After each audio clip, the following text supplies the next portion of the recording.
Chapter 197. That afternoon, Aubrey found her employees looking strangely at her. When she was doing the rounds at the office, one of the female employees who are closer to her came over and teased, "Miss Pearson, Mr. Farwell is so nice to you that we're all green with envy." Aubrey was inexorably stunned to hear that. In the next instant, she forced a casual smile and inquired, airily, "Really? How could you tell?" Following that, the smile on the female employee's face grew all the more ingratiating. "Everyone knows that Mr. Farwell took care of you at the hospital for the entire night. Yet, you still came to work on time today. Verily, you're our role model." Aubrey's expression stiffened slightly. "What are you talking about? Lucian took care of me at the hospital for the entire night? I've been perfectly fine these 2 days." So I hadn't been to the hospital. The female employee presumed that she was embarrassed, so she took out her phone straight away and showed her a news report.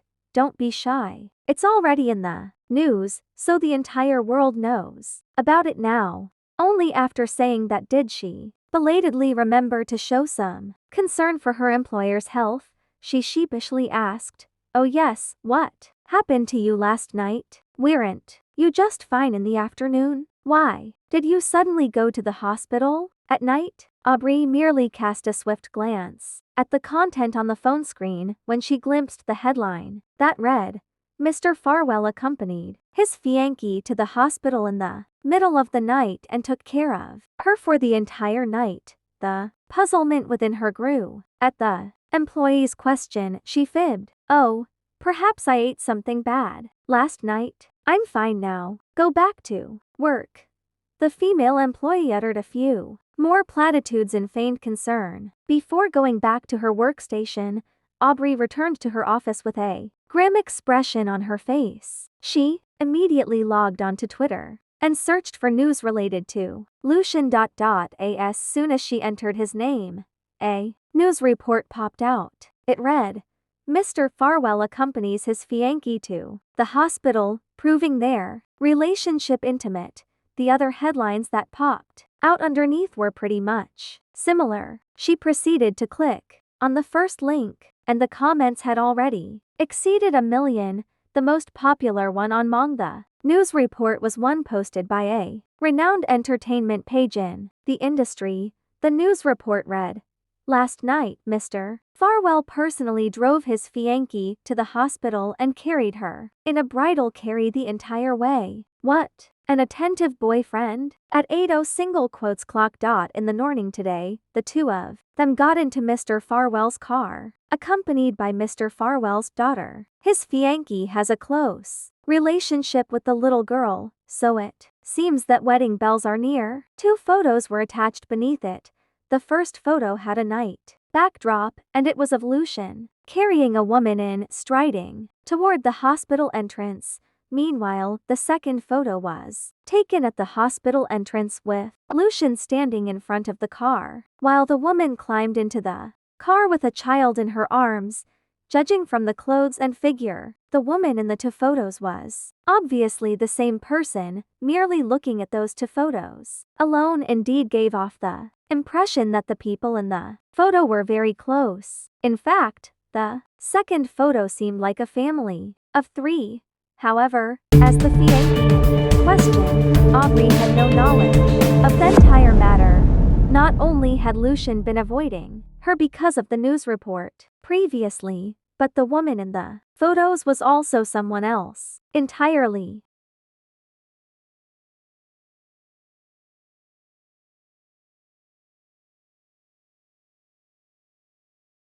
She zoomed in on the photos and scrutinized them multiple times before a familiar figure slowly emerged in her mind. "Arg, it's that bitch, Roxanne, again." After all, both the woman's profile and figure in the photos were a complete match with Roxanne. At that realization, Aubrey's expression abruptly darkened. The so-called attentiveness shown by Lucian toward his fiancée was a misunderstanding from the beginning to the end. It wasn't me whom he took care of the entire night, but that beach, Roxanne. Chapter 198. On the contrary, the employees outside were convinced by that news report and gossiped about Aubrey. Previously, it was rumored that Mr. Farwell had been dragging his feet on fulfilling the marriage contract because he was unwilling to marry Miss Pearson. Unexpectedly, he's such an attentive person in secret. Mr. Farwell is so handsome and attentive. I, too, want such a boyfriend. And so, similar sentiments rang out, one after another. When Aubrey heard all that, her expression changed time and again. Her fingernails almost punctured her palms before she managed to suppress the blazing wrath within her. Don't talk about irrelevant things during working hours. Go about your work. Seriously. After saying that, she swept a chilly gaze over the employees who were whispering among themselves earlier. Then, she spun on her heel and strode away without a backward glance. Truly, she couldn't bring herself to stay there anymore. The more they talked about it, the greater her fury. Having left the office, she sped home directly. In the Pearson residence, Gina and Samuel sat in the living room. Both of them were stunned when they suddenly caught sight of their daughter stalking in huffily.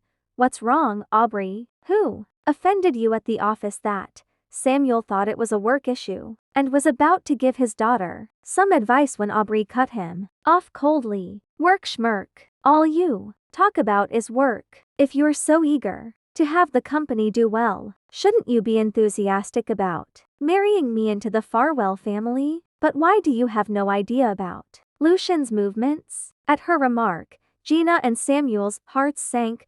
Frowning, Gina questioned, "It's about Lucian? Didn't Sonia already circulate the news of you both getting married? What more is there to worry about?" Double quotes. And no sooner had she said that than Aubrey stalked over to them on her high heels and tossed her phone onto the couch. "See for yourselves." Double quotes. At that, the couple exchanged a look before picking up the phone in puzzlement.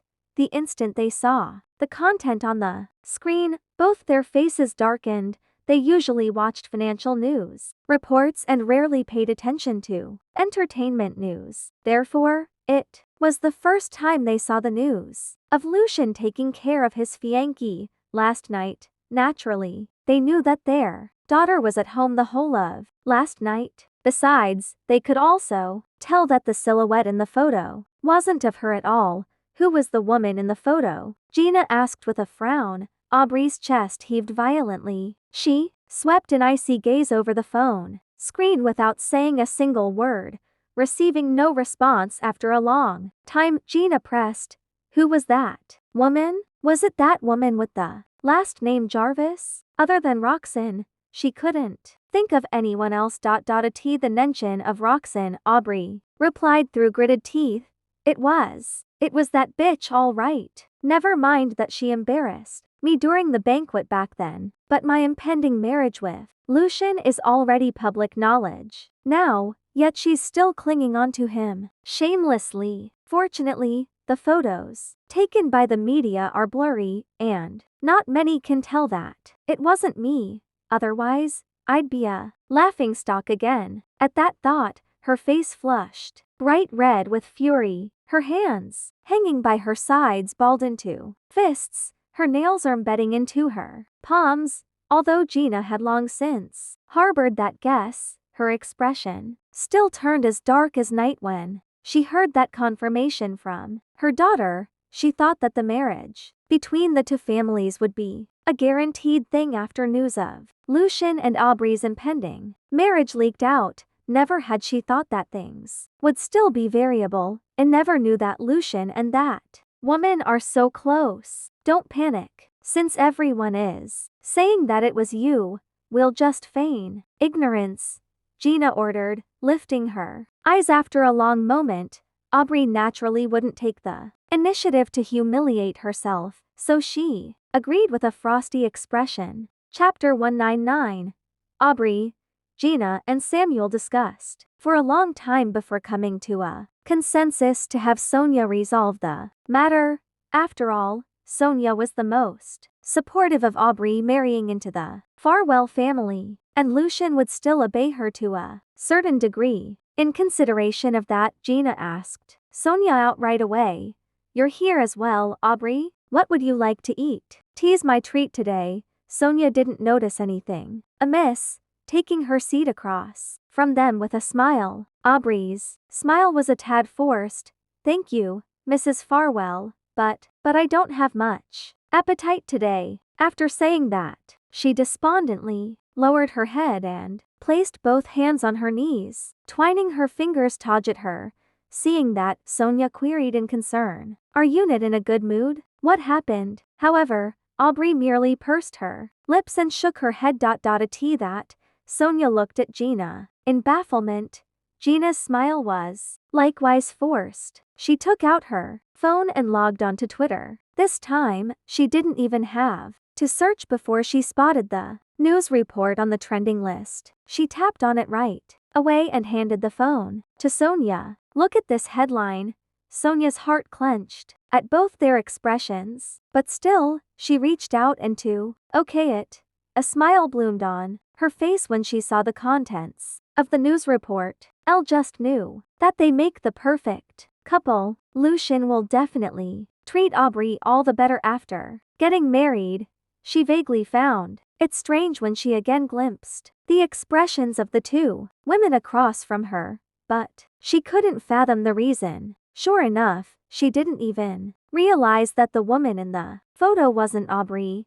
Suppressing the chagrin within her, Gina glanced at her daughter beside her before commenting with a conflicted expression. But Aubrey wasn't sick at all last night. She was at home the whole night. The moment Sonia heard that, the smile on her face gradually faded. Aubrey was at home last night. In other words, the woman in the photo wasn't her.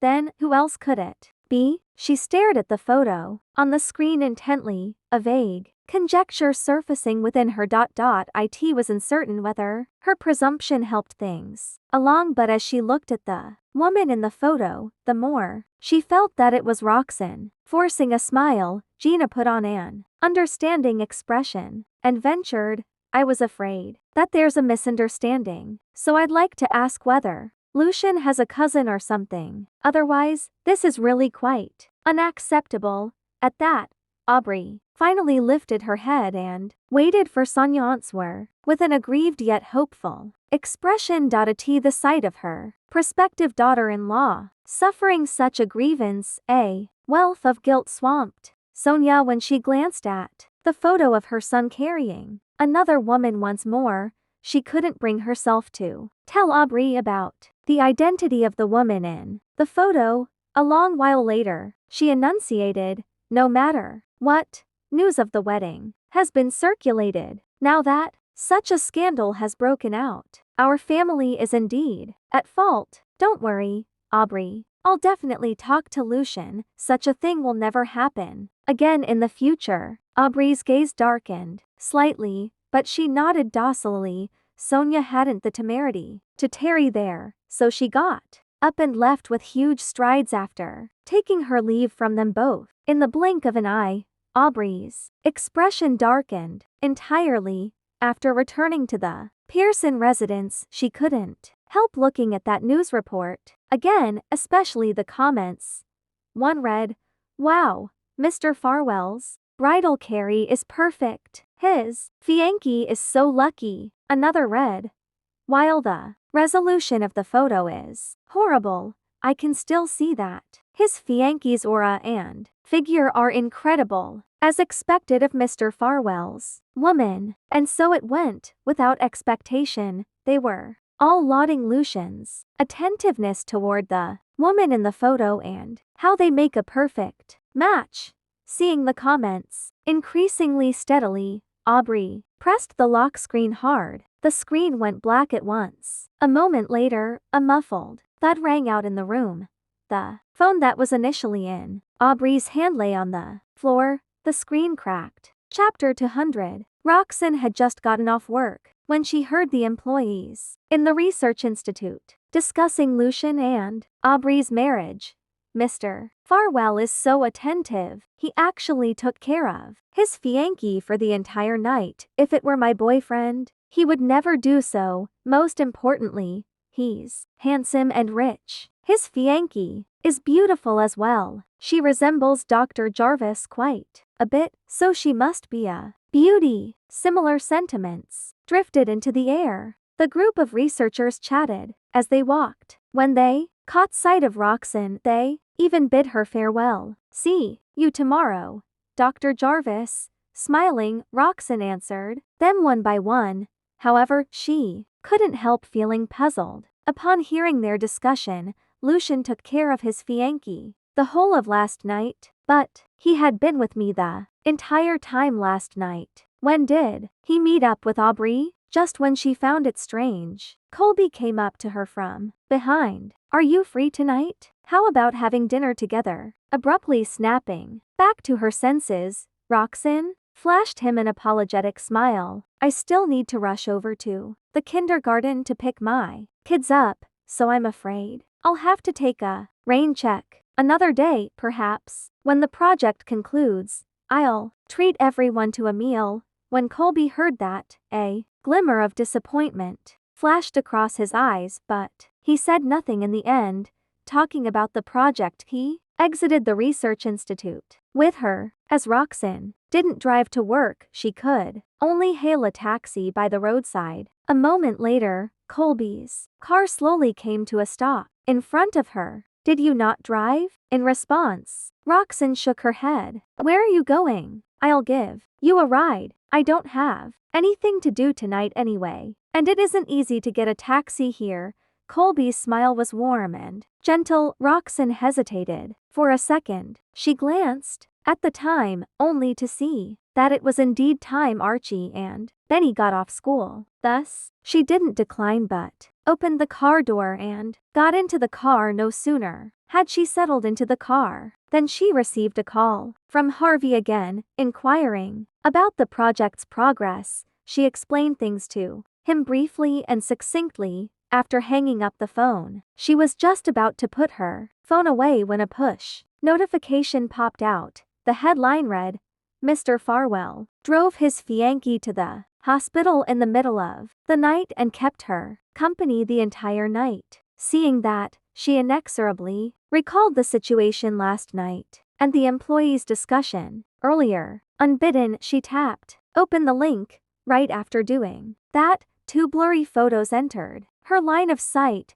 The instant she saw the photos, she froze. She didn't even have to tap into them to tell that the woman in there was her. The first photo was taken when she was delirious with a high fever, probably when Lucian carried her from the car to the hospital. Even when she woke up in the hospital, she was still in the man's arms. However, she didn't expect them to look so close in the photo. That aside, the man seemed to exert particular care when carrying her. The second photo was taken when she got into the car with Estella in her arms while Lucian stood at the side. She had no idea where the person who snapped the photo hid that neither of them perceived his presence. Besides, the paparazzo who published that news evidently couldn't distinguish between her and Aubrey. That such a misunderstanding transpired. Fortunately, the photos were exceedingly blurry, so much so that only those closest to her could tell that the woman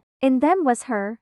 With her brows creased, Roxanne continued, scrolling downward, only to see that the comments below were all envious of her because of Lucian's attentiveness toward her. Little did they know that she didn't feel the least bit happy about it. After looking through them for a while and ascertaining no one realized that the woman in the photos wasn't Aubrey. She put away her phone with mixed emotions, hoping to avoid unnecessary trouble. She didn't plan on clarifying things. Instead, she merely found the entire misunderstanding rather than amusing.